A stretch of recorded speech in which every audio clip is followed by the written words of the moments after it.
Cursed by family secrets.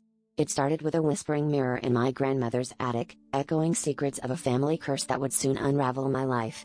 As I stood before the dusty glass, the murmur of my own reflection sent shivers down my spine. I had always heard the rumors about our family's past, a tale of a forgotten ancestor who made a pact with something beyond comprehension. But I never believed them until the day the mirror spoke my name, promising truths I wasn't ready to hear. That first encounter was just the beginning of my descent into the shadows that lurked around our lineage. I couldn't shake the feeling that the mirror was watching me, its surface shimmering with malicious intent. Each night, it whispered more secrets, revealing pieces of our family's history that were better left buried.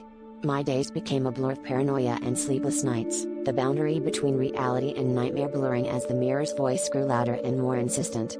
It told me of debts unpaid and the price that would soon come due. My grandmother had known all along, and her silence was the only thing that had kept the curse at bay. Now, with her gone, it was my burden to bear. Driven by desperation, I sought answers in old journals and faded photographs, piecing together a story of betrayal and vengeance. The mirror's whispers became screams, urging me to fulfill a dark promise that had been made generations before. I was trapped in a web of ancestral sins, each revelation tightening the noose around my neck. The more I learned, the more I realized there was no escaping the curse. It was a living thing, feeding on our family, and I was its next meal. I had to find a way to break the cycle before it consumed me entirely. The climax came on a stormy night when the mirror's surface shattered with a deafening crack, releasing a shadow that seeped into the walls of my mind.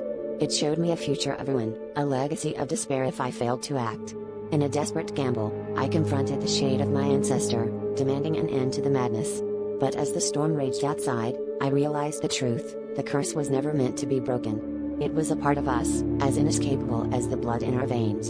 And as the shadow enveloped me, I understood the final secret the mirror had been dying to share. Sometimes, the horror is not in the curse itself, but in the acceptance of its inevitability.